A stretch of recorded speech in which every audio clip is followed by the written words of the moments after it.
about the precepts from the life of great Acharya, Sripad Ramanacharya. So, before that, I will start with opening prayers. Om Namo Bhagavate Vasudevaya, Narayanam Namaskrityam, Naram Chaiva Narottamam, Devim Saraswatim Vyasam Tadochaya Udiraye, Nashta Prayesha Bhatreshu, Nityam Bhagavata Sevaya, Bhagavadeyottama Sloke, Bhaktir Bhavati Nashtaki, Krishnaya Vasudevaya, Devakinandanaya Cha, Nanda Gopa Kumaraya, Govindaya Namo Namaha, Govindaya Namo Namaha.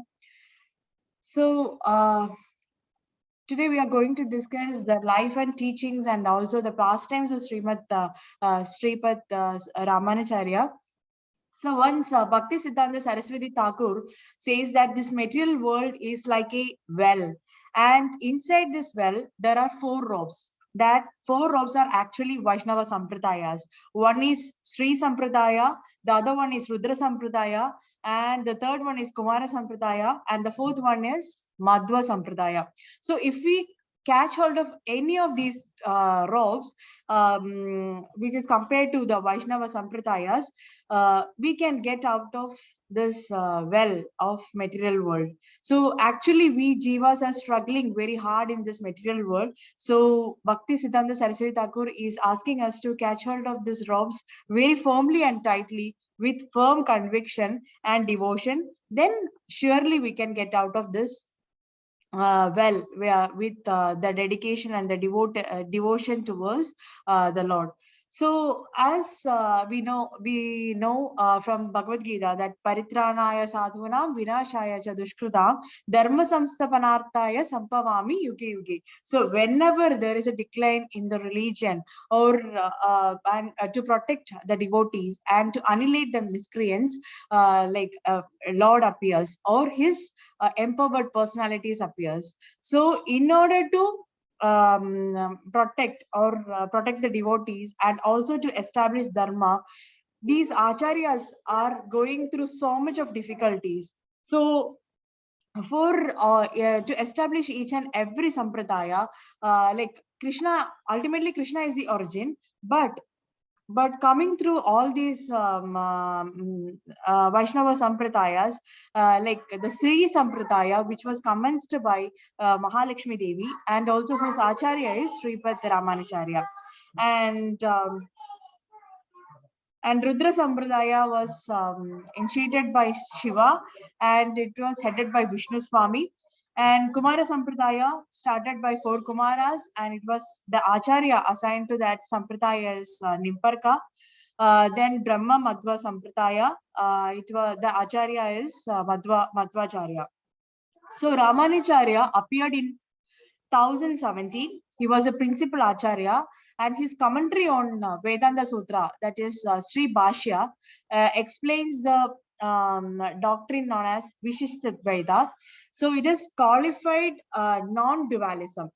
So qualified non-dualism, and he is like when Shankaracharya appeared, and when he said, okay, when Shankaracharya appeared, and when he said like God is one, there is no difference between God and living entity. Everyone after death merges into this the impersonal Brahman. He came Ramanacharya just came to establish this personalism, who were like the locals were deviated from that personalism, and all were emerging into that impersonal aspect. So in order to establish that principle, Ramanacharya appeared. So to break that teeth of impersonalism and to defeat the arguments, Ramanacharya was sent by Lord. So today's sloka, Srimad Bhagavatam 9.4.68. Sadhavo hridayam mahyam sadhunam hridayam dvaham maddanyatina janati naham tebhyo manakhapi. Any Prabhujis or Matajis, could you please recite the sloka? Hare Krishna, Mataji. Hare Krishna. Hare Krishna. Hare Krishna Mataji, Dandat Pranam. Mataji Dandat Pranam. My voice is not audible. What is that? Your voice is audible, but it is like very feeble, Mataji. Okay. You have to come near the mic, it seems. Now is that okay? Now it's okay, Mataji. Yeah. Sadhavo hridayam mahayam sadhunam hridayam tvaham mad anyate na janati naham tabhyo mana api. Haribol. Thank you so much, Mataji. Synonyms, Venkata Prabhu. Hare Krishna, Dandat Pranam. Hare Krishna Prabhuji. Word to word. Sadhunam, the pure devotees, Hridayam, in the core of the heart. Mahyam, of the me. Sadhunam, of the pure devotees also, Hridayam, in the core of heart. Tu, indeed. Aham, I am. Matanyat, anything else but me. Te, they, na, not. Janati, no, na, not. Aham, I. Tebhyam, then them. Manu Kapi, even by a little fraction. Haribol. Hare Krishna Prabhuji. Thank you so much. Thank you. The translation goes like this: the pure devotee is always within the heart of my heart, and I am always in the heart of pure devotee. My devotees do not know anything else but me, and I do not know anyone else but them. So there is no difference between the pure devotee and Krishna. Krishna actually empowers the pure devotee and guides pure devotees many at times and provides instruction through pure devotees. If any pure devotees or guru is giving you the instructions, you have to take it in a mind that it's been already given, or Krishna is speaking through those pure devotees. So moving on to puppet. It's not moving. Yeah, Himanshu Prabhuji, could you please read the puppet? Yeah, purport by His Divine Grace A.C. Bhaktivedanta Swami Prabhupada, Jai Srila Prabhupada. Since Durvasa Muni wanted to chastise Maharaj Amrisha, it is to be understood that he wanted to give pain to the heart of the Supreme Personality of Godhead. For the Lord says, Sadhavo Hirdayam Mayam, the pure devotee is always within the core of my heart. The Lord's feelings are like those of a father who feels pain when his child is in pain. Therefore, offenses at the lotus feet of a devotee are serious. Chaitanya Mahaprabhu has very strongly recommended that one cannot commit any offense at the lotus feet of a devotee. Such offenses are compared to a mad elephant because when a mad elephant enters a garden, it causes devastation. Therefore, one should be extremely careful not to commit offenses at the lotus feet of a pure devotee. Should I continue, Mataji? Yeah, Prabhu. Actually, Maharaj Amrisha was not at all at fault. Durvasa Muni unnecessarily wanted to chastise him on flimsy grounds. Maharaja Amrisha wanted to complete the Ekadashi Parana as part of the devotional service to please the Supreme Personality of Godhead, and therefore he drank a little water. But although Durvasa Muni was a great mystic Brahmana, he did not know what. That is the difference between a pure devotee and a so-called learned scholar of Vedic knowledge. Santosh Prabhuji, could you please continue? Thank you, Prabhuji. Thank you, Himanshu Prabhuji. Hare Krishna. Yes, Madhavi. Hare Krishna, Madhavi. The devotees, being always situated in the core of the Lord's heart, surely get all instructions directly from the Lord, as confirmed by Lord himself in Bhagavad Gita 10.11. Tesha nevanukampartam aham agyagam tamaha nashyamya atma bhavasto jnana deepena bhasvata. Out of compassion for them, I, dwelling in their heart, destroy with the shining lamp of knowledge the darkness born of ignorance. The devotee does not do anything not sanctioned by the Supreme Personality of Godhead. As it is said, Vaishnavanera Kriya Mudra Vignena Na Bhujaya. Even the most learned or experienced person cannot understand the movements of Vaishnava, a pure devotee. No one, therefore, should criticize a poor Vaishnava. A Vaishnava knows his own business. Whatever he does is precisely right because he is always guided by the Supreme Personality of Godhead. Yeah, again, it is stated here that pure devotee is actually right, and we cannot sense what exactly or what he is going to deliver. So, because he is always guided by the Supreme Personality of Godhead, and he is also double confirmed in Bhagavad Gita. Teshamavana kampartam aham ajnana jamtamha nasyami atma bhavastu jnana deepena basvada. So, like Krishna, who is residing in the heart of the pure devotee, he will give the knowledge to come out of that ignorance. So we have to, and for us, how it is getting passed on to us, it is through Guru Parampara. And how to serve Guru and Krishna, like you have to just take the instruction of them as a life and soul. And if you do that and follow that principles with dedication, then Krishna gives you that energy and to continue in that path. So the Guru instruction is like Krishna is giving that instruction through Guru, and you have to just follow that one. So one such great devotee on principal acharyas during 1017 was Sripat Ramanacharya. So the first one we are going to discuss about the birth and naming ceremony of Ramanacharya. So his father, he was like a Keshavapati, and mother is Kantimati, and they performed austerities. They had a daughter, and but they were not having a son.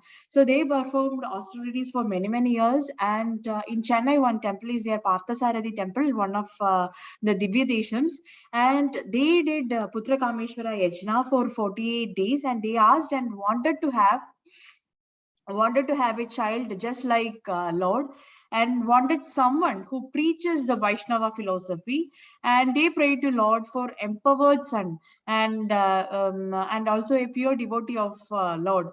So after doing all these austerities, they have been blessed with the son Ramanacharya, and he appeared as a partial expansion of Krishna, who is none other than Ananda Dev or Lakshmana. So when Ramanacharya entered the womb of his mother, it's been recognized by Kantimati's brother, who is Shailapurna. So Shailapurna, while taking Ramanacharya in his hands, he called, like he reminded of Lakshmana. So that's the reason he named him as Ramanuja. Rama Anuja. Anuja means who is the brother and who is Rama's brother. So that's the reason like he got the name Ramanacharya. And he earlier days he was like he was very knowledgeable, he was very compassionate, he was very scholarly person, virtuous and very patient. He was very unparalleled in his character and devotion. He was always engaged in the worship of pure devotion, and within a few years like he surpassed all the Vedas, and like he was like seeking for a guru, like to understand more on this Vedas and everything. So he took shelter and under Yadav Prakash. Yadav Prakash was a great scholar, but he started studying the Advaita philosophy under the guidance of Yadav Prakash. So, but the Yadav Prakash purpose are fully in line with Shankaracharya's purpose, who suppose the impersonalism. So, Ramanacharya was so intelligent that his knowledge of the Vedas surpassed that of Guru's knowledge within short span of time. So, but the thing is, like, he thought, okay, he will remain with the association of Yadav Prakash for some more time and acquire more knowledge, so that he will be able to confront them in the near future, if and he can show the locals the right path. So within few days, Yadav, he could sense that Yadav Prakash is a Mayavadi, and he externally speaks on Vedanta, but his mood is of impersonalist. So he didn't quit his service, and he continued from there. And every time, whenever Yadav Prakash speaks, he speaks from his own line of description, rather than dealing with what the authority been given. So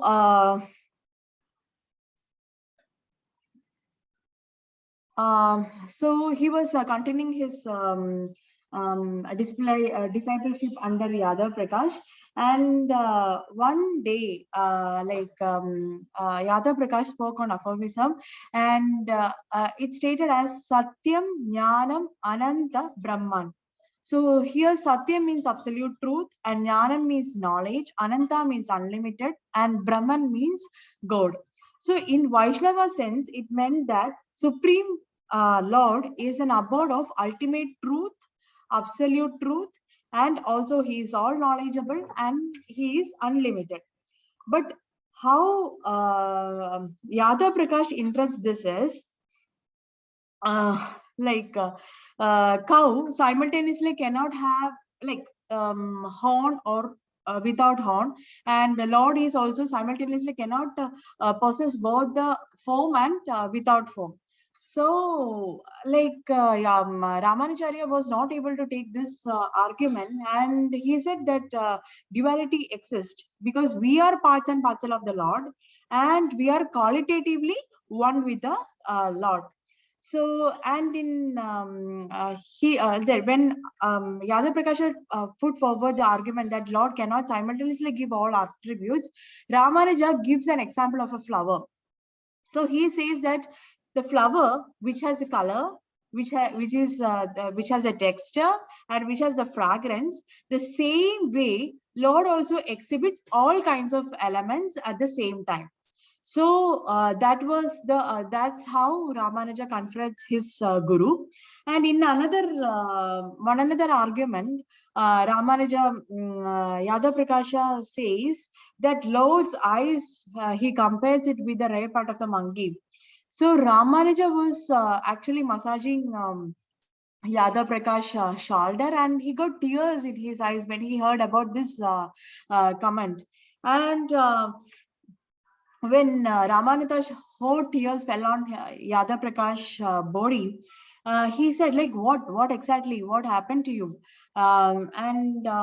Whatever arguments you are put forwarding regarding comparing with Lord's eyes is not at all valid.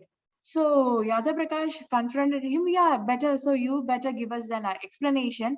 So let me see how you are confronting that comment which was put forward by me. So Ramanuja says, like, he taken a word from Chandogya Upanishad that one means like kapi. Ka means water, and pibati means who sucks water from that. So Yadav Prakash gave an external meaning of kapi, which means monkey. But Ramanuja gives the internal meaning, and he cut the word kapi into two, and ka means water, and pibati means drinking, like sucking water from that. Kapi, so it means that, yeah. So the sun, which actually drinks water or takes water from the bodies of material or conditioned beings. And also it is compared to the lotus stalk, which actually drinks water from the pond. So likewise, he confronted the comment put forward by Yadav Prakash, and also he compares that the eyes of the Lord are reddish like lotus stalk, or the eyes of the supreme personality of Godhead are effulgent like sun. And also he said, like, when sun falls on the lotus flower, then obviously that lotus blossoms, right? So it is as wonderful as it looks like lotus eyes. So this way he was like, he was having issues between Yadav Prakash. So Yadav Prakash also made a conspiracy, like how to kill Ramanacharya, because he was creating issues, and whatever arguments he is giving, it is not at all approved by Yadav Prakash. So he was kind of defamed in front of the local people over there. So Yadav Prakasha made a plan with his other disciples to kill Ramanacharya. So somehow the plan was revealed. The plan was spread to one of his Ramanacharya's cousin, that is Govinda. And initially Ramanacharya was not able to believe, and he thought, okay, if my guru wants to kill me, it's okay. Yeah, he can kill me. But later Govinda questions him, and whether you want to be involved in Brahmahatya, and whether your guru want to acquire Prapa by killing you. So then he gets the thought, how can he save his guru from his that ill thing? And also it indicates that affection towards Guru, even though he had made various plans to kill Ramanacharya, but he was more concerned about Guru's like Guru not getting affected by that sin. So somehow we escaped from that on their way to Kasi. They were planning to kill them. So somehow he got escaped, and he was very small, and he was not knowing the way how to come to Sri Parambattur. So he lost his way. So later it's been discovered that he has been helped by the Lord himself, who has been disguised as Bharataraja, who has been disguised as Hunter and Hunter's wife. So he has been helped by the Lord himself to escape from this plot, and he has been transferred to Kanchi.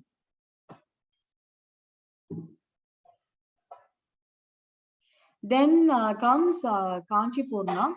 So he was actually seeking the shelter of Kanchipurna. Kanchipurna is from the Shudra family, but he was under the service of the Lord.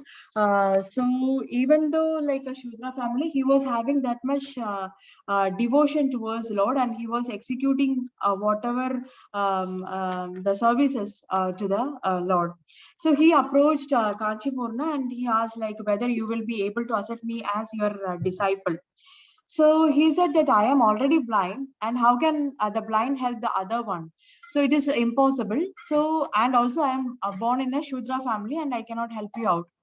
So again and again he approached Kanchipurna, and Kanchipurna said, okay, you better engage in any small service, and you can just fetch water every day from the pond nearby, and you can give it to, you can just be in the service of the Lord. And Ramanacharya also agreed. And Ramanacharya put forward 6 questions actually. So the first question is like, who is the Supreme Personality of Godhead, and what should be done, and how can we progress spiritually, and if we are not able to remember the Lord at the time of the death, and what due to some circumstances, so how will we able to go back to Godhead? So for that, Lord replies through Kanchipurna as, if you are not able to remember at the time of the death, I will help you to remind, and I will come personally and help you out to remember. So likewise, he was having a great association with Kanchipurna, and he was also guiding Ramanacharya, and it helped Ramanacharya to move forward with his dedicated devotion. And next comes the other personality, who is Yamunacharya. Yamunacharya was a great acharya who has established the Vaishnava philosophy in those times. And Yamunacharya was actually seeking for the disciple because he was completely, he was getting old and he was worried, like who will be carrying forward my mission. There is no one perfect in this thing, and I have to hand over all this stuff to a person who is completely aware of all this Vaishnava philosophy and also who is all knowledgeable. So he came to know about Ramanacharya, and he came to know that he confronts the Guru whenever he speaks about Mayavad. So Yamunacharya wanted to meet Ramanacharya, and he came, and and when he came over Ramanacharya place, and he got to know that he's still under Yada Prakash shelter, and he made a prayer, okay, just to show Ramanacharya the correct path, and make me able to meet Ramanacharya, so that I can pass on all these teachings to him, and he can take up that teachings, and he can preach the whole world the glories of the Lord. So that was going on, and after a few days Yamunacharya was also getting very weak and getting old, and he was almost in the stage of passing away. And one of the disciple of Yamunacharya is Mahapurna is also a great acharya, and he Yamunacharya sends Mahapurna that you better go and fetch Ramanacharya from his place, because I wanted to meet him and I want to pass the teachings. So Mahapurna also didn't had any idea like of how to take Ramanacharya, because for giving that initiation, or to taking that disciple towards the Guru, that kind of desire, it has to actually come from that disciple initially. So Mahapurna was actually confused, and he approached Ramanacharya, and he started reciting the verses of verses composed by Yamunacharya. So Ramanacharya, though he was engaged in some other work, he was completely immersed in the thoughts of that verses which was sung by Mahapurna. And he immediately approached Mahapurna and said, okay, can I become your disciple? Because I was deeply impressed by the verses which you have compiled by you. And Mahapurna, in reply, he said, no, it was not compiled by me. It was actually given by Yamunacharya, who is my guru. And he actually wanted to meet you because he was almost in the passing away stage. Then they both travel to Sri Lanka, and so by the time they reaches, Yamunacharya passed away, and he was Ramanacharya was very much worried. Oh, I am so fallen. Like I didn't get that opportunity to meet my guru also, and I couldn't take initiation from him. So. But in his weeping stage, he noticed the divine form of his guru, and his one hand was in yoga mudra and with 3 fingers open. So he was surprised to see this thing, and the thumb and the forefinger was touched each other, and the other hands were clenched in fist. So Ramanacharya understood, okay, he is pointing, or he is trying to convey 3 things to me, and like I will Manasa, I will take initiation or adiksha from him, and I will try to surrender to him, and I will try to grasp like what exactly he wants to convey. So he declared, okay, the first one goes like this. I will just read it out for you. The first one is, I will illuminate those in ignorance by engaging them in tasting the nectar from the lotus feet of Sri Narayan, and protect them from the illusion of impersonating by helping them surrender to the Lord.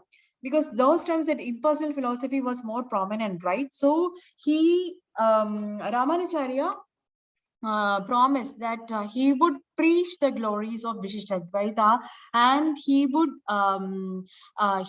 just protect all other people from the illusion of impersonalism and give them the nectar of the lotus feet, and he would preach the glories of the Lord. And immediately when he said this one, immediately the one finger from his guru's clenched fist opened. And again, the second one, he went on with the second vow.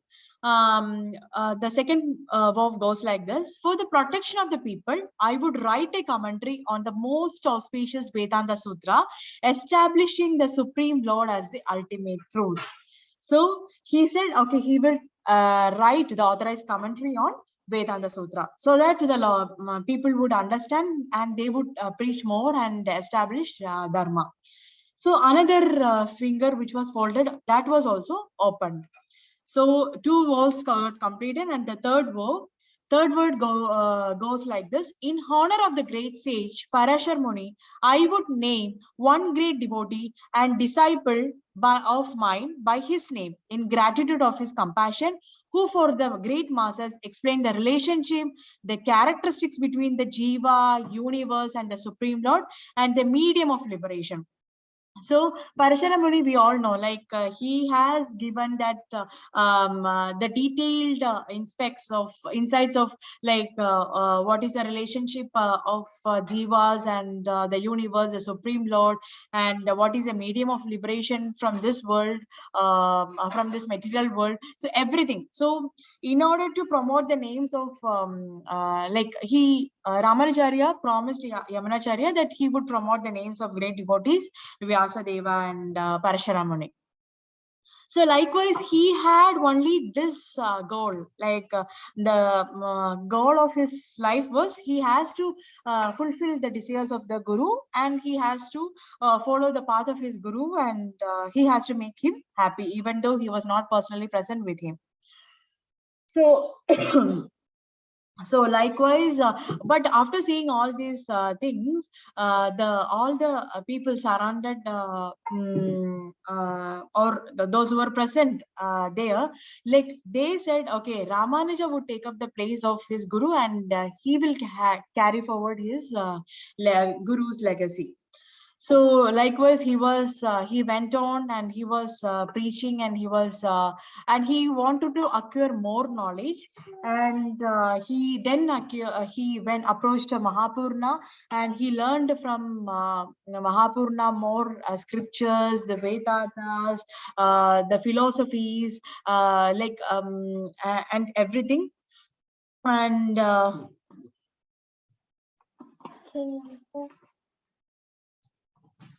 so again, he invites, in meantime, like he invites Kanchipurna for lunch, and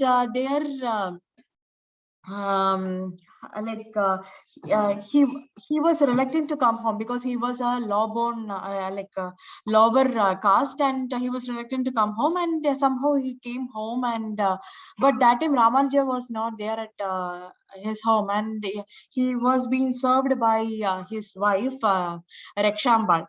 So what we have to do, if any Guru comes home, like we have to serve them, and we have to be engaged in their nice conversations, and you have to eat the remnants of that Guru, right?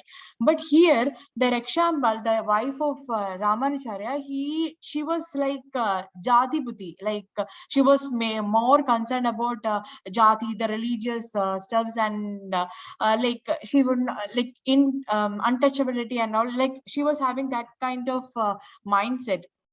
and she didn't serve Kanchipurna nicely, and she said like she also made sure that he himself throws the banana leaf which been served to him after his prasadam. So that kind of mindset, and she was not very conducive for Ramanujacharya's spiritual growth. So that kind of hindrance been always provided by Rekshambal to Ramanacharya. Meanwhile, Kanchipurna ate his prasadam. He immediately left from that place, and Ramanacharya came to that place after some time, and he got to know all this scenario, and he was more worried and approached Bharataraja. Why? Because I wanted to preach and I wanted to be in the service of the Lord, but what I am supposed to do, because I have not been guided or not been supported by my wife. So Varadaraja informs him, immediately you take initiation from Mahapurna, and also just you go to Srirangam. So and he was like he took initiation, and he was having all these conversations and all these lectures from morning to evening. They would sit and they were having full they would discuss about the instructions and teachings of various philosophies, and they were having a great spiritual time. uh, and he travels extensively and preaches, and he goes to Srirangam also. And in meantime, he initiates the another disciple, that is Kureshan. Kureshan, even though like he is a landlord, like a king, it's like almost like king of that place. So he was like a big hearted, and he was giving away all the wealth he has, and from morning to evening he was very charitably imposed, and he would give away all the charity to all the people who are suffering in this material world. So hearing this thing, his charitable thing, Lakshmi Devi wanted to meet Kureshan. So Kureshan thought, okay, the noise of distributing the stuffs what reached Lakshmi Devi, and whether that is the voice of my false ego. So I need to renounce everything. I need to just get out of this opulent life, and I have to take sannyasa. So immediately he renounced everything within one day, and he would seek the shelter of Ramanacharya, and he takes initiation, and somehow his mm, they could renounce that opulent life, and they could follow that renounced order of light with no time. So his wife got conceived, and begetted two child, that is Parashara, and they named them as Parashara and Vyasa. So the this, they he promoted, Ramanacharya promoted the name of the great devotees, which he has already promised to his guru, Yamunacharya. So this one vow has been already completed and already fulfilled by Ramanacharya. Again, there were so many disputes between Ramanacharya and his wife, and out of anger, one day his wife says that you better go and take sannyasa. So he went, and he was very happily going and approached Mahapurna and took sannyasa with no time, and he again preached, and he was fully into preaching the glories of the Lord. So he again he went to Srirangam, and he was that Srirangam temple actually was managed by some other people, and they were not utilizing the money properly. So instead of using it for temple, they were just using it for their own sense gratification. So Kurecha, one of the disciple of Ramanacharya, so he dressed as Brahmin, and he went to the temple president's house. So temple's president's mother's Sharda ceremony was going on that time. So there is a custom, like during a Sharda ceremony, if the host has to ask the brahmanas who are assembled there, and he has to ask whether you are satisfied with the stuffs which has been given. So they have to say tirtosmi, and if they are saying no, then you have to satisfy with them like what they are actually seeking for. So the host was giving the Kuresha who has dressed as Brahmana, giving so many stuffs, cow, gold, and all these stuffs, and he's saying, no, I am not at all satisfied. And at last he says that I need the authority of temple, that the keys of the management. So since it is like a Sharda ceremony of his mother, then temple president couldn't say no, and he offered the keys of temple management, and somehow Ramanacharya became the temple president, and he makes the system paka, the very strict, and he was mainly concerned about, because he was following all these regulative principles, this one you have to do, all these stuff you have to take care while worshipping the deity, and all these strict rules being imposed by Ramanacharya, which was not been easily taken by pujaris, and they got upset. And he also said you should not offer citrus fruits during cold winter seasons, because easily deities will get cold. So pujaris confronted that, okay, how come the deities will get cold, cough and cold, because they are just deities. And Ramanuja couldn't take that reply, and he got upset, and he said that he is the deity, it's an Archa Vigraha, he is Supreme Personality of Godhead himself. So they plot various ways. They were plot various ways to kill Ramanacharya. They mixed poison in Charanamrita, and they fed Ramanacharya. And we earlier discussed Ramanacharya himself is another Sheshavatara, right? And how come he can be killed by the poison? So somehow he got escaped from their plot, and he had, since he is a sannyasa, he had the habit of going house to house, and he will he will seek for bhiksha. So one day, he went and he approached one pujari's house, and there is a custom that the ladies has to offer bhiksha, and they should not do dandavat after offering the prasadam. So if they are doing dandavat, that prasadam, that bhava should not be consumed by the acharya. So he was thinking about the whole scenario. Why this? Because they had planned another plan, that they wanted to kill Ramanacharya by just mixing this prasadam with the poison. So the lady, the wife of that temple president, couldn't afford this ill deed, and she was crying, and she was giving out the prasadam to Ramanacharya. So Ramanacharya didn't get what exactly is going through, and she was crying and giving bhiksha. And she also offers dandavat pranam, and normally after bhiksha we should not do dandavat. So if the same happens, the sannyasi has to fast for that day. So Ramanacharya, after getting the bhiksha, he went to the riverside, and he was he was just keeping the prasadam aside, and he was just chanting. So that time one crow came, and he just ate that prasadam, and he immediately dies. So okay, Ramanacharya got to know all this scenario what they have planned, and he couldn't trust anybody, and he decided to fast, because he has several duties to do, right? And he has to fulfill his spiritual master's desires, and he won't be able to render the service to Guru if somebody again plots a plan to kill him. So Ramanacharya goes on fast, and almost 1 month he fasts, and he eats nothing.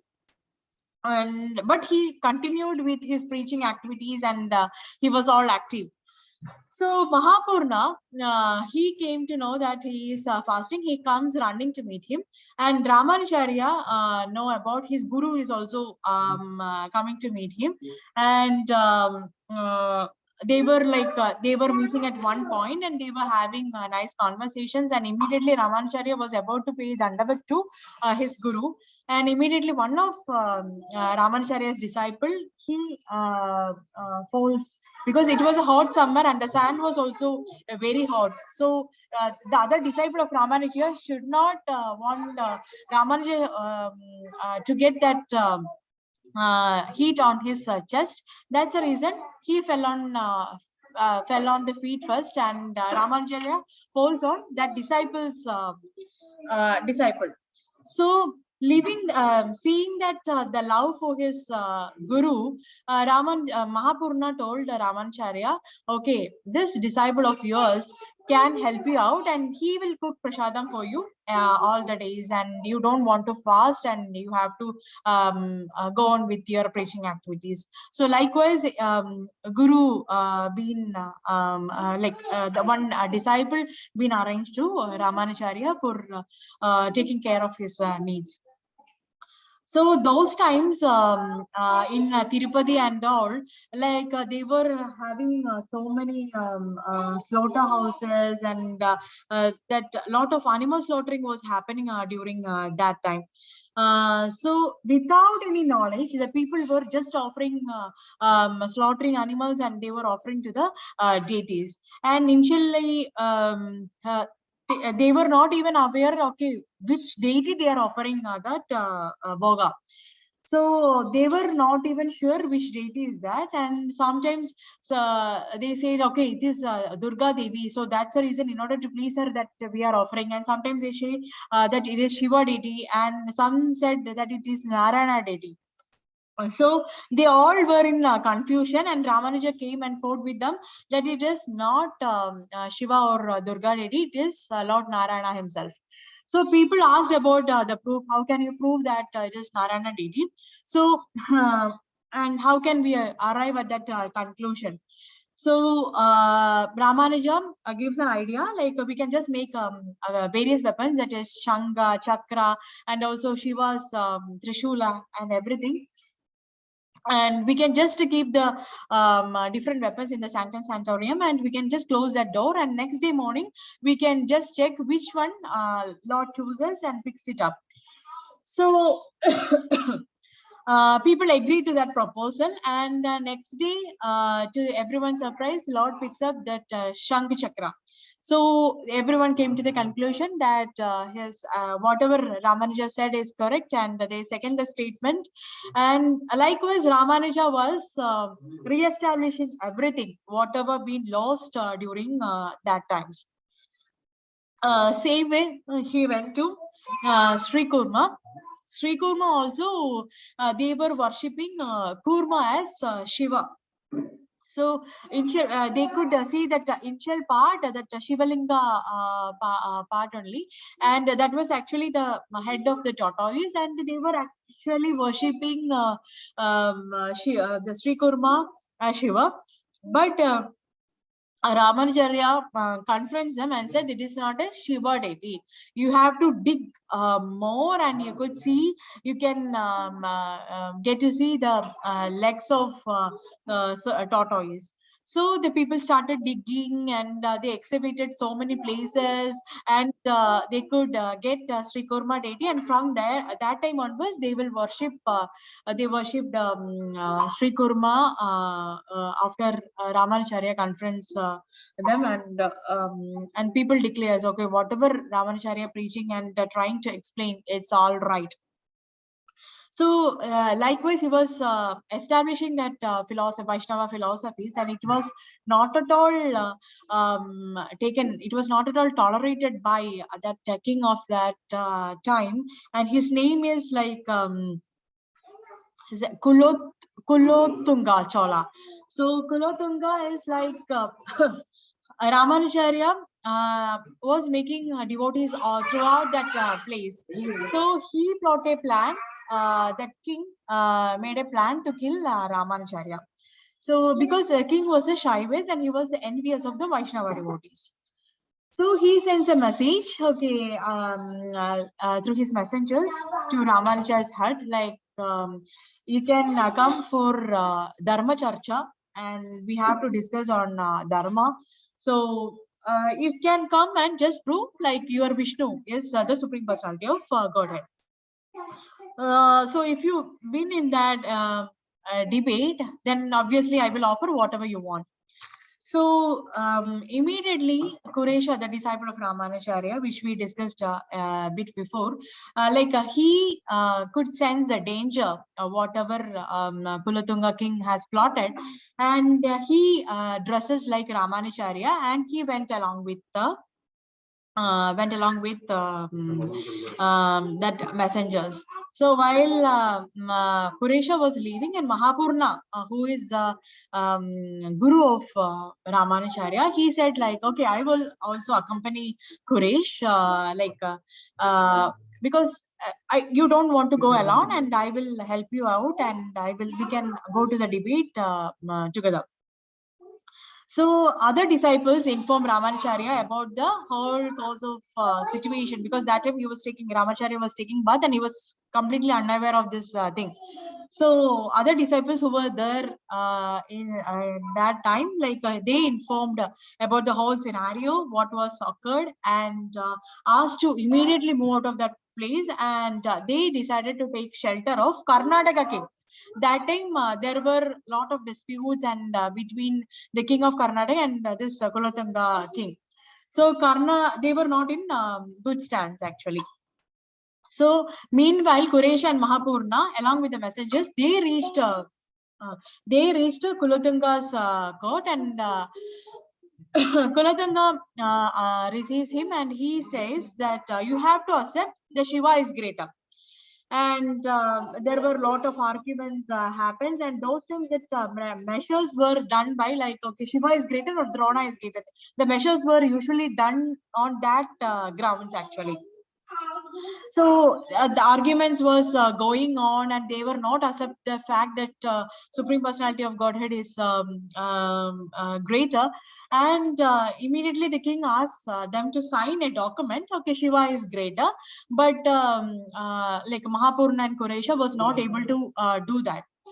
And somehow, through the informer, he got to know that Kuresha is disguised as Ramanacharya, and he has come to the debate. So he said, okay, you have to either sign that proclamation that no one is greater than Shiva, or you have to face the ill consequences if you are not able to do.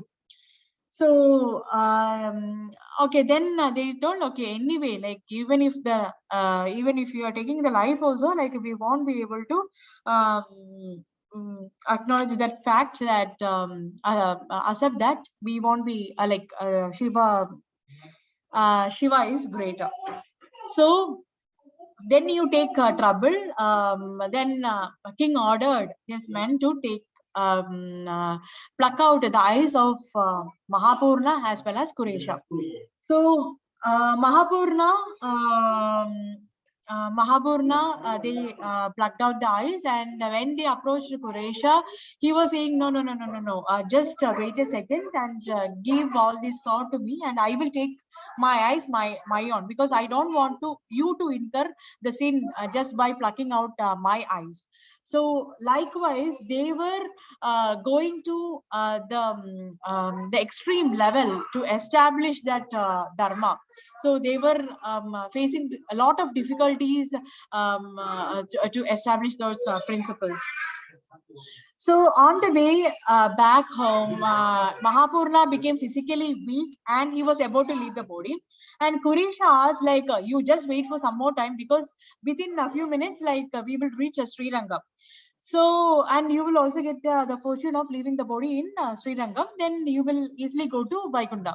So Mahapurna, in reply, he said that no, I will leave my body here itself, because if I am leaving a body in Sri Lanka, then obviously everyone speaks about the glory of Sri Rangam. Because of that place, I have gone to Vaikuntha. So if I am leaving the body here, then everyone speaks the glory of my guru. Oh, because of that glorious guru he had, he infused Krishna conscious in the minds of the people, the disciples. So wherever they were, they could leave the body by completely absorbed in the thoughts of Krishna. So likewise, like whatever they were doing, they were trying to give that importance to Krishna, his instructions, his their acharyas who were empowered personalities who wanted to preach through that lineage. So everything they were trying to establish. So instead, so likewise, they were completing the rituals and they go back to Sri Rangam. So meanwhile, Ramanacharya on his way to Karnataka, because in order to take the shelter of Karnataka king, they are leaving, and meanwhile they meet tribals on their way to Karnataka. So tribals, to their surprise, the tribals were wearing tilak and everything, and they were glorifying Ramanacharya. So Ramanacharya was completely surprised to see their activities, and they asked like, "Who is your guru?" And they immediately replied that we are disciples of Ramanacharya. We are disciples of Ramanacharya's disciples. So likewise, they were they were preaching the glories, even though they were not aware that the tribals were the disciples of the disciples of Ramanacharya. So they were offering food to Ramanacharya, and he said that he won't be able to take it because only prasadam, whatever been offered to Krishna, will be taken by Ramanacharya. So they said, okay, like we are offering to our, because we have not seen our guru in person, but we are offering to his pathakas, and we are just offering the prasadam to you. So immediately Ramanacharya said, okay, the pathakas which they were worshipping was Ramanacharya's pathakas, and Ramanacharya immediately revealed that he himself is Ramanacharya, because he was disguised in white dhoti and white attire, so they couldn't recognize like it is Ramanacharya. So he reveals himself and he gives his saligrama to that persons and to tribal people, and then from that time onwards they started worshipping Ramanacharya's saligrama, and they helped him to go to King Karnataka king's place. So his name is that king's name is Bitudeva. So in that place in Karnataka, Ramanacharya's dream, Lord appeared, and he said that he was waiting for Ramanacharya to come, and because he was residing as Chelva Narayana, in the form of Chelva Narayana below earth. So you have to just dig and you have to bring me out. So Lord appeared and said in his dream, and the next day morning he started digging out with his disciples' help, and he could find the beautiful deity of Chelva Narayana, and he's still in Melikote temple in Karnataka. So now he has to build a temple for this deity, right? So obviously he has to depend on funds, depend on king, because he is a Kshatriya, and he has that administrative thing, and he has to help that preachers to establish or build the temple. So, but the thing is, like the Bitudeva, the king of Karnataka, was a Jain. So he was not accept the fact of Vaishnava philosophy or anything, but one day, like Bitudeva's, the king of Karnataka's daughter, like she was possessed by a ghost. So Ramanuja had previous experiences also to remove, he removes the ghost by chanting various mantras. So Ramanujacharya removed very quickly, and he was approached by king's messengers, like somehow you have to get away the ghost from King Bitudev's daughter's body. So he approached, he came to his kingdom, and he get away, he helped the king to get away the ghost from Bitudev's daughter's body. And he immediately surrenders and became Ramanuja's servant. And he said that your kingdom is yours, and you ask for any service, like I am ready to that, do that. So Ramanuja asked, like, I don't want any money or anything, but you remain in the service of the Lord Krishna or Vishnu. So immediately he surrendered and took shelter, and Ramanujacharya initiates him, and his name is Vishnuvardhana.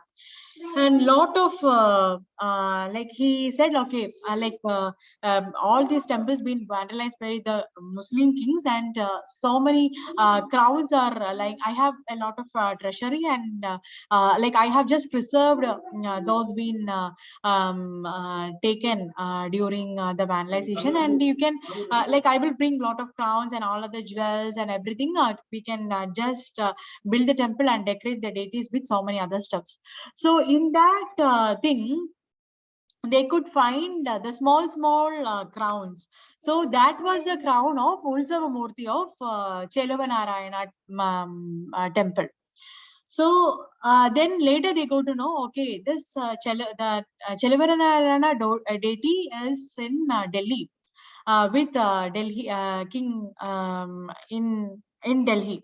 So immediately Ramanujacharya, after establishing the temple here, he immediately moved to Delhi, and he was searching, and he was searching for the deity of Chelavanarayana, the Ulsavamurti, the very small deity of Chelavanarayana. So, and there also he approached the king, and he defeated the religious heads, and he won various arguments, and whatever he wants, he was ready to offer. And later, so he won, Ramanujacharya won that debate, and he later gives a key to the treasury.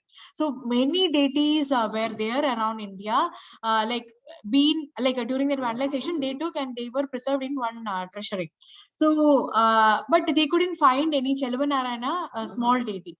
So then Ramanujacharya asked, do you have any other some other treasury which you have not shown? And king replied, okay, some deities we have taken, and we have decorated with nicely, and we have decorated in our rooms.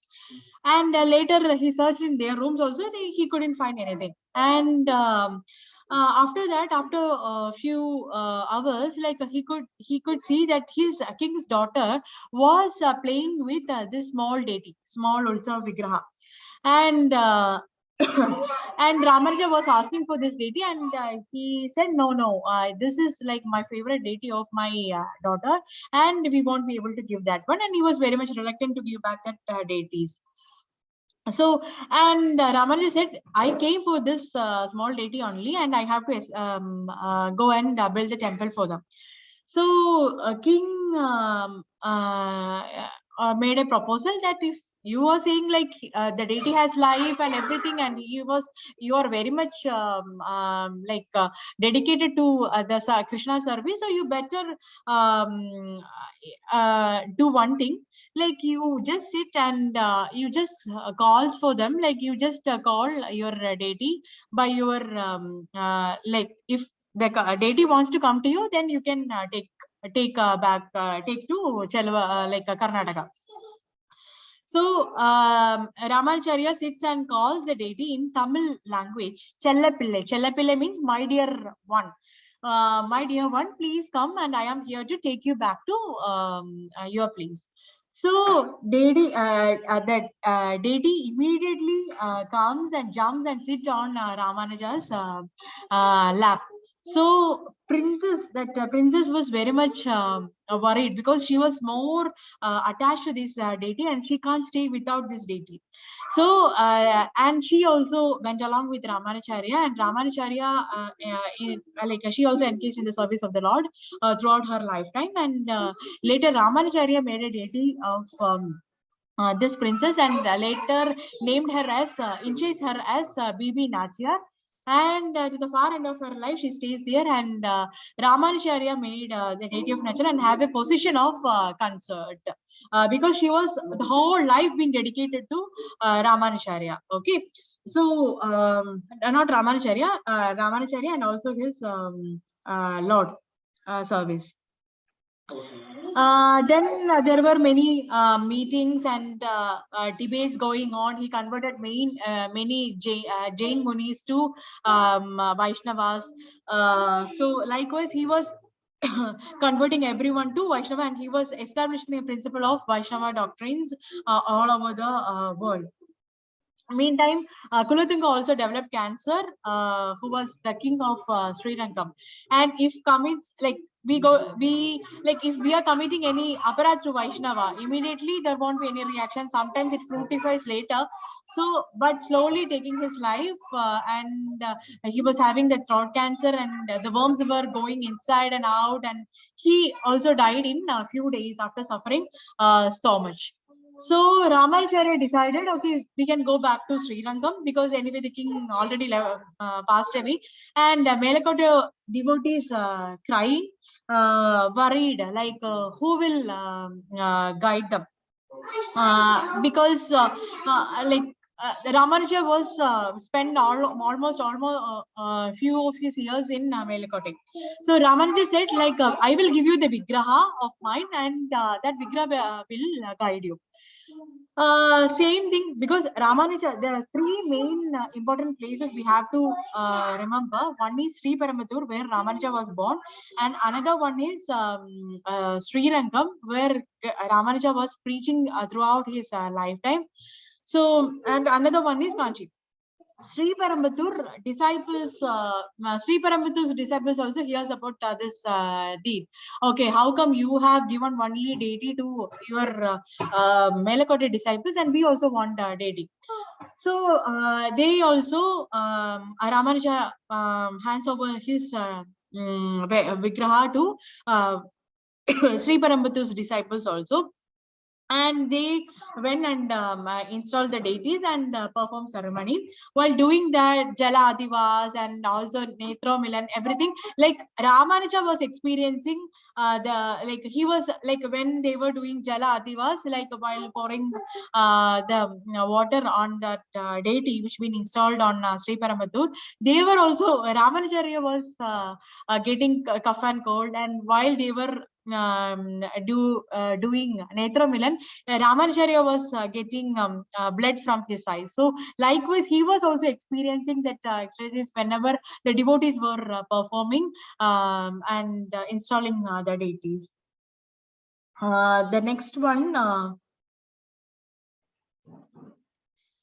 one is like the secret mantra. He was very compassionate, and he was a very scholarly person, and we have seen all these pastimes, like how he has very compassionate to his disciples, and by seeking his shelter, how he was fulfilling the desires of the disciples. So once the Ramanacharya approached his guru Gostipurna as he wanted to receive the secret special mantra initiation from him. Gostipurna also he considers the matter, but still he was unwilling to give that most prominent or the secret or the special mantra to Ramanacharya, and he was giving several excuses. Okay, you are not fit for that, and you wait for some more days, and you go and take bath to in Kaveri river, and you go and come tomorrow. So he was giving several reasons, because he was approached by Ramanacharya 17 times, and 17 times he was being rejected by his Guru Gostipurna. So again and again, with patience, Ramanacharya approached him, and Guru refused his request. But after his appeals was denied on 18 occasions, then finally impressed by Ramanacharya's patience, he grants him this most auspicious mantra, that is Om Namo Narayanaya. And he said that whoever listens to this mantra, he will be freed of all these sinful activities, whatever been committed throughout his lifetime. And whoever chants, it is like they will certainly go back to Vaikuntha Loka at the time of their death. This mantra is like the purest of purest, and you should not be revealed any this mantra to anyone who is not capable of, or who have no qualifications to get this mantra. So that's so you should not share this mantra also, and you should refrain from sharing this mantra to anybody else. So likewise, accepted okay whatever his guru said, and he was ready. Ready to follow the guru's instructions. So again, one Brahmana approached Ramanacharya, and he said, okay, you have been following these principles and you are knowledgeable, everything, but you have to wait for, and you have to approach your guru for 17 times to get this mantra. So how come the normal people like us, how we will be able to get out of this material world? So then he had thought, okay, though he was instructed by his guru that he should not pass on to others, but Ramanacharya, when he heard about the liberation and the devotion which been given to the chanter, whomsoever chants this mantra, he thought he will distribute this mantra to everyone, this precious or the priceless jewel. So he climbed to the tower of the Vishnu temple, and he loudly chants this mantra and given to him, to everyone. And there was no discrimination. Like he chanted, and he chanted loudly with the desire to help or liberate everyone from the pangs of this material miseries. So upon saying this, like Guru was very much angry. He was like very much furious, and he was like, what kind of deed you have done? Like I told you, like you should not disclose this to anyone who is not have the qualification, but you have given to everyone without they are not even worthy of accepting this mantra. And he cursed Ramanacharya that you will fall into this material, you will go to hell and fall into this material thing again and again, and you have to go through these sufferings whole lifetime. So because Ramanacharya said, like, even if I am going to the hell and others are getting benefited, all others, just by chanting this mantra, if they are getting benefited, I am ready to go to hell. So that kind of compassionate nature he was having, because he wanted to liberate everyone from this material pangs, and he didn't have a thought about himself. He didn't. That was a fair deal. So Guru was pleased by his devotees compassion towards everyone, because he was not having the discrimination, right? And they were not having that low burn people were not having the idea, like they were not having that fortune or hope to ever get that mantra in their life, but initiated every class of people, including ladies, Shudras, everyone. So that's the reason. Like they have recently our Prime Minister Narendra Modi been unveiled this statue of equality. Because he never showed any distinction and gave it to everyone freely, the secret mantra, so that they will be elevated from this material miseries, and they will go back to go home. So Ramanacharya left his body around 120 age 120, and he gave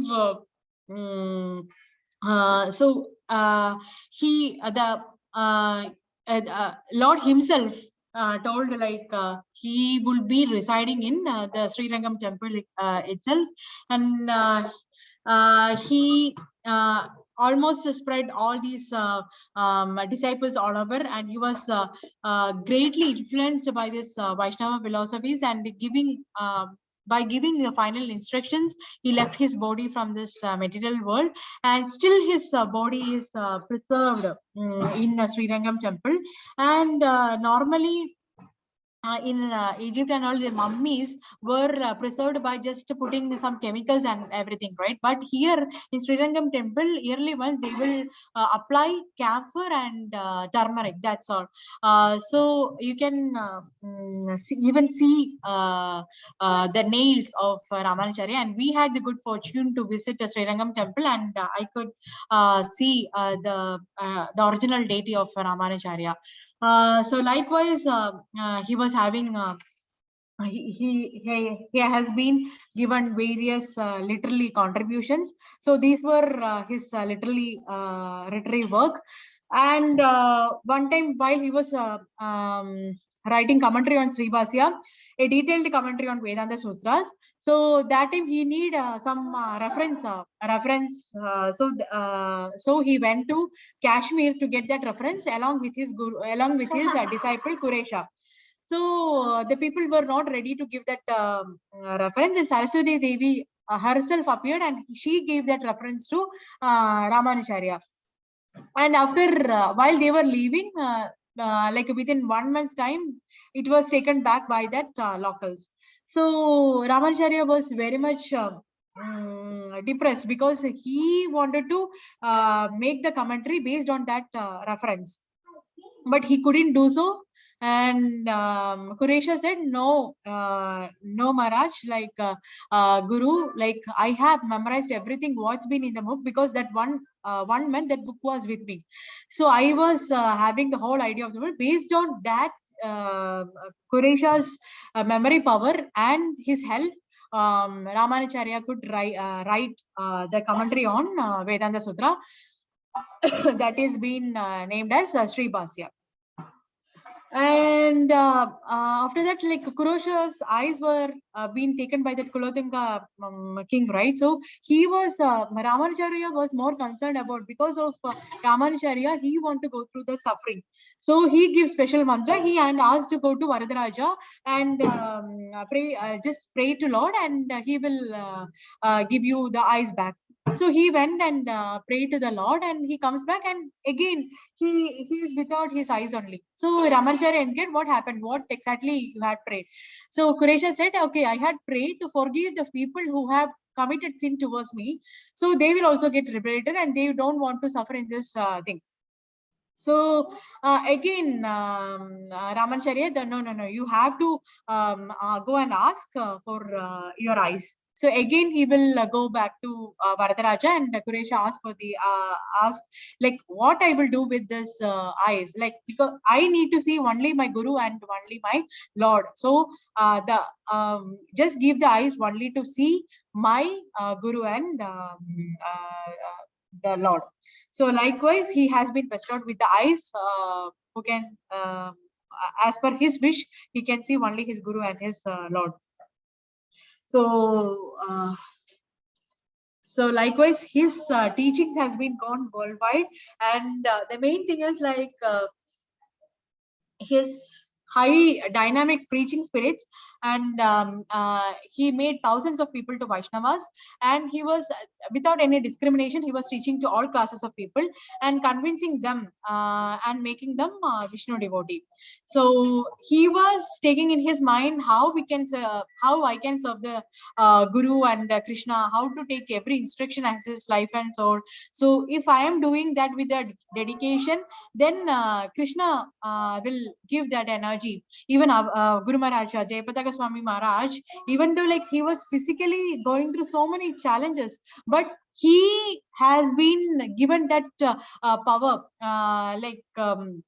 like all the time, like he will be in that thought, fully completely absorbed in that thoughts of Krishna. So whenever I'm seeing Guru Maharaj, so the tears are automatically flowing, like even though we are with all these stuffs, like everything is well and good, but we are struggling very hard to challenge complete our rounds, right? But Guru Maharaj, he would try to finish his rounds 12 rounds morning, like 5:36 itself.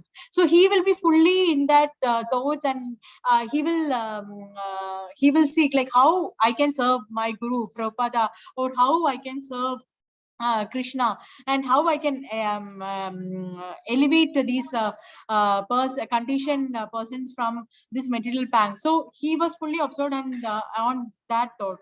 So three major instructions been given by Ramanacharya to the all the people, that is like always you have to be in unity, all the disciples, and you have to be in unity and preach the glories of the Lord, and you have to do anything and everything with that humility and tolerance. And the third one is like you have to study the scripture with and chant the holy names with more faith, so that Krishna will bestow the mercy, and we will be get rid of all this material existence. So with this, I would like to conclude my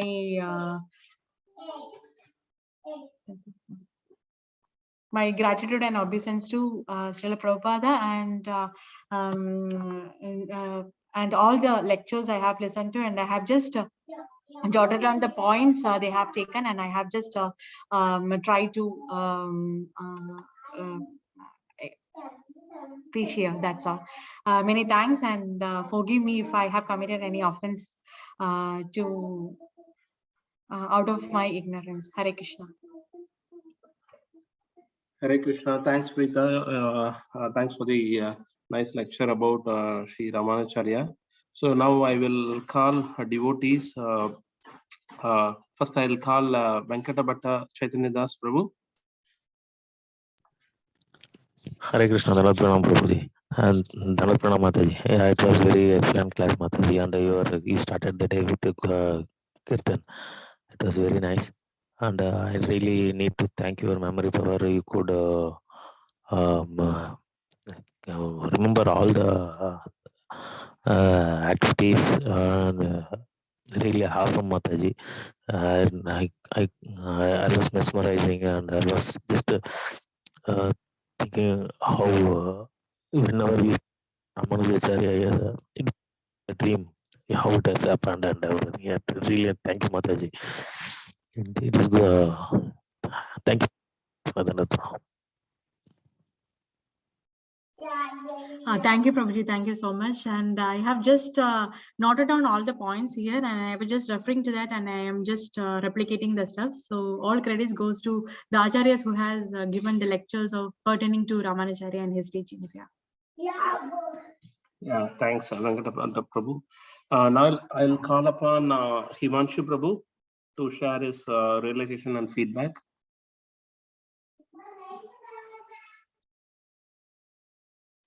Himanshu Prabhu.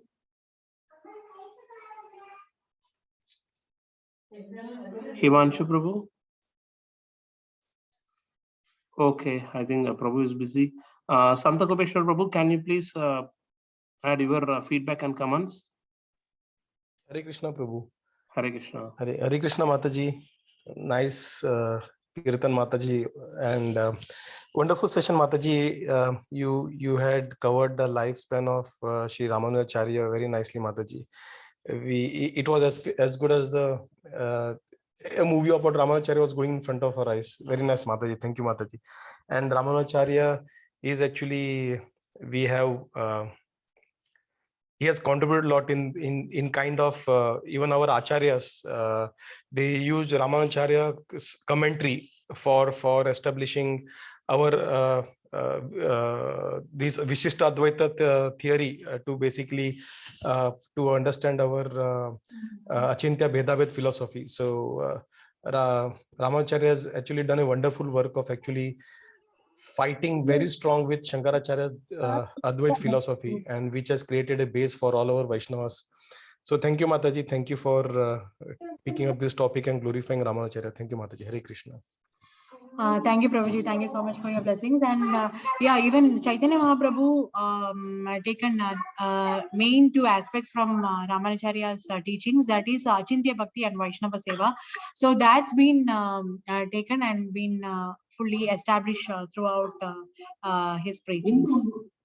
Very good, Mataji. Thank you, Mataji. Yeah, Prabhu. Thank you so much. I think he is the one, because Advaita philosophy is basically we are all God. So he kind of introduced, he kept that oneness, but he introduced the worship of Narayan slowly. So that was a small injection into it, on the basis of which then other philosophy, Dvaita philosophy and Chinte Bheda Bhed could build up. Yeah, Mataji. Yeah. He rightly said. Thank you, Mataji. Yeah. Thank you, Prabhuji. Hare Krishna, Prabhuji and Mataji. Prabhu, Mataji, I have small doubt. This four sampradaya, it has started very long back, right? And Ramanujacharya, before Ramanujacharya also, there were his good there. Yeah. First one was Vishnu Swami Sampradaya. 1 minute, Prabhu. First one was Lord Shiva's Vishnu Swami. No, Mataji, in this same Lakshmi Sampradaya, Ramanuja is the first star. Before him It also. was commenced by Lakshmi Devi, and I think it was taken forward by Ramanacharya only, Prabhu. I don't know. Okay, I need to research on this. Yeah. Okay, Mataji. Thank you, Mataji. Hare Krishna. Okay, Prabhuji. Can I add, Mataji? Yeah, sure, Prabhuji. So Prabhu, Venkat Prabhu, they had acharyas before as well, and they had acharyas before Ramanacharya also. So like in Madhavacharya, he did not take the knowledge direct from Lord Brahma. So we had Vyasdev, we had Narad Muni in between the chain. So similarly for Ramanacharya, there would be someone in between the chain. Ramanacharya is a prominent acharya. Yeah, so every more sampradaya is a prominent prominent acharya. So Madhavacharya, Ramanacharya, Vishnu Swami and Nimbaka Acharya, they are all prominent acharyas. Prominent acharyas in the sense before in the Kali Yuga, Prabhu. And yeah, these are all Kali Yugas. They are all in Kali Yuga. These acharyas are all in Kali Yuga. Oh, thank you. But their line started from like, for example, before that, before that, he took Madhavacharya took directly from Vyasdev, directly face to face, and Vyasdev took it from Narad Muni. So Vyasdev, Narad Muni are not from Kali Yuga. So though they extended till Kali Yuga, but they were originally from the other yugas, and Narad Muni is anyways eternal. So we can consider these are the four acharyas who brought prominent acharyas. Prominent acharyas who brought them in the Kali Yuga. You can say that. So they kind of established the teachings in Kali Yuga. They established the teachings. Established so they were kind of, you can say, very popular in preaching. That way you can see it. I mean, to keep it very simple. Because before Ramanacharya was he took initiation from Ramanacharya, right? So he was a very great scholar, and he was also even Ramanacharya was establishing the principles over all over the world. But as Sandesh Prabhuji said, Ramanacharya was an established preacher who can reach out to many people than Ramanacharya. Thank you, Mataji. Hare Krishna. Thank you, Prabhu. On top of that, Prabhu, also they established they mentioned the commentary. Mata just mentioned one slide. So they had their commentaries, which were basically these commentaries. There are some commentaries that is basically on Nyai. One should be from the Vedas, the Shrutis, one should be Smriti. So basis on that commentary, you can establish your philosophy. So they did that commentary and they established their philosophy, their preaching. For example, Shankaracharya had commentary on Bhagavad Gita and two other things. So he established his philosophy, Advaita philosophy, based on these commentaries. Similarly, Madhavacharya did, similarly Ramanujacharya did. Similarly, we had this, what you say, they established that philosophy by making commentary on three different categories, Shruti, Smriti and Nyaya. Thank you, Prabhu. Hare Krishna. Hare Krishna. Thanks, Prabhu. Thanks for adding the comments. So, Himanshu Prabhu, can you provide your realization and comments, Prabhu? Yes, Hare Krishna, Dandavat Pranam. Thank you very much, Prabhuji, for hosting, Mataji for starting the day with the blissful kirtan as always. And Mataji always is effectively utilizing all the time. And she packs so much contents, and the class was very detailed and informative. I always wanted to know more about Shripad Ramanacharya, and this was a wonderful opportunity for me. And from the philosophy as well as about the life and this follow-up discussion as well. So thank you very much. You must have taken a lot of effort to prepare, and then along with the challenges with Diya Didi around, I understand it's very difficult. So thanks a lot for your time and effort, and thank you for this very detailed and informative class. Hare Krishna. Thank you, Prabhuji. Thank you so much for your blessing. Hare Krishna. Hare Krishna. So now I'll add my comments. Thanks, Preeta, for nice kirtan and amazing topic. As mentioned by all you all, Prabhuji. So Ramanacharya, like Santosh Prabhu mentioned, he was taken a lot of effort, to convert or to make the people realize, from Advaita to Vishesha Dvaita. So it was not so easy. Even for Sankaracharya, it was not so easy to establish. Don't kill. Everyone is common. Everyone is Lord over here. There is no difference. They taken their they dedicated their life and soul for establishing a preaching. So that sloka from Bhagavatam also a very nice sadhavo grasta hridayam, because Lord is empowering the pure devotees to make them realize, to preach, to pass a message to all, especially Ramanacharya, he himself carry forward and he practiced what he preaches, and his devotees are very exemplary, be it Kuresha, who is able to memorize all those scriptures by just looking at him, and he could not able to he don't want the papa, the sin, to go to the one who is trying to pluck his eyes, correct? He wants to experience all those things, because he don't want his guru to suffer. So that is amazing thing to note. The other two main things which I will highlight. So one is we all know Kanchipurna, she was mentioning, correct, who comes from a little lower background family, but the Kanchipurna who resides in Kanchipuram, he has a habit of talking to Varadaraja Perumal. Varadaraja means one who gives the benediction, one who gives the benediction without any rules and regulation. So that is what even if you see his hands also, it would be giving the blessing all the time. So that is a famous of that is a beauty of Varadaraja Perumal. So we all know Ati Varadar also comes from Kanchipuram. So that Kanchipurna, every day he used to discuss with Lord. So some of Ramanacharya disciples were asking Kanchipurna, can you please go and ask Lord, Ramanacharya will go to Vaikunta this lifetime. So Kanchipurna, his duty is he will go and he will fan the Lord from the back, and he will discuss then Lord also will happily discuss with Kanchipurna. He will ask, what happened to that particular devotee, what happened to this particular devotee, all those things. So on that day, Kanchipurna is asking, when Ramanacharya will go to Vaikunta. So then Lord responds immediately. Yeah, he goes because he's serving very nicely. He goes in this lifetime. Then immediately Kanchipurna is realizing, let me ask about myself, when I will go to Lord, because he was thinking in his mind, Ramanacharya is not serving the Lord directly. So if he is going, then I also will go in this lifetime.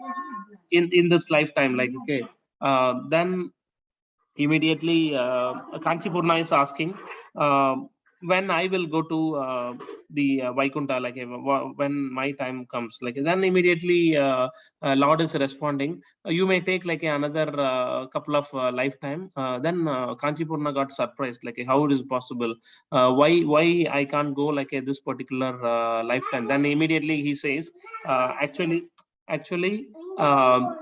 you are serving me only, like you are not serving the devotees of the Lord, but Ramanujarya is serving the devotee of Lord, like so devotee of my devotees. So that is a great thing to note. Like that is a reason always like in our sampradaya, like it has been said, one who is the devotee of my devotee, like who is very favor to Lord. So that thing to note. The other thing is like Anantalvar who was ready, like even though his wife was pregnant, who was ready, like because during that time Tirupati there was no water.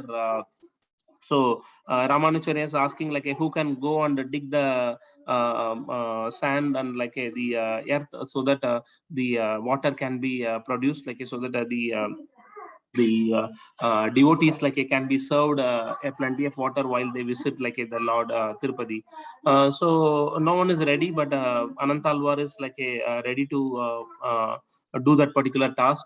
Then during that time, like his wife also, though she was pregnant, like she is trying to help his husband.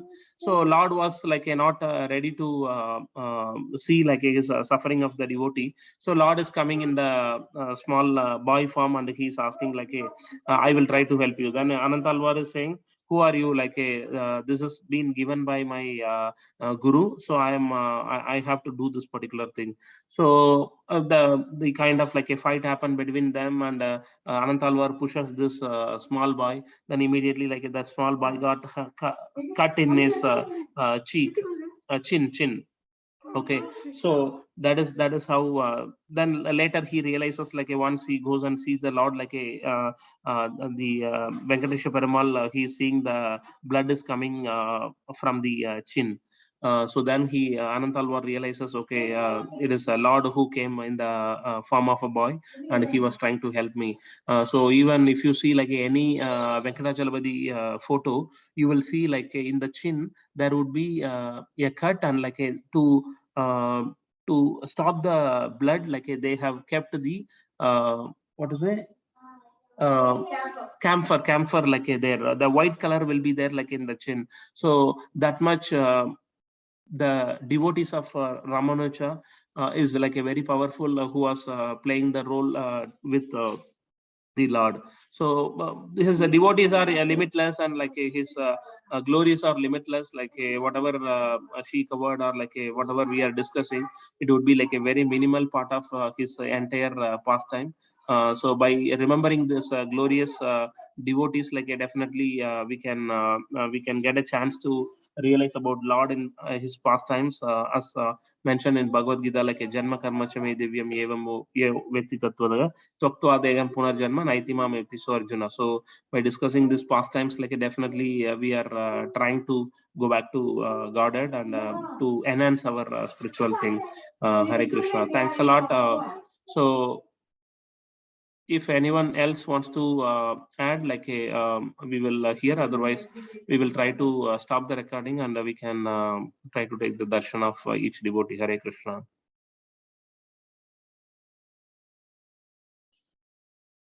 Okay, Sant Prabhu, you can stop the recording.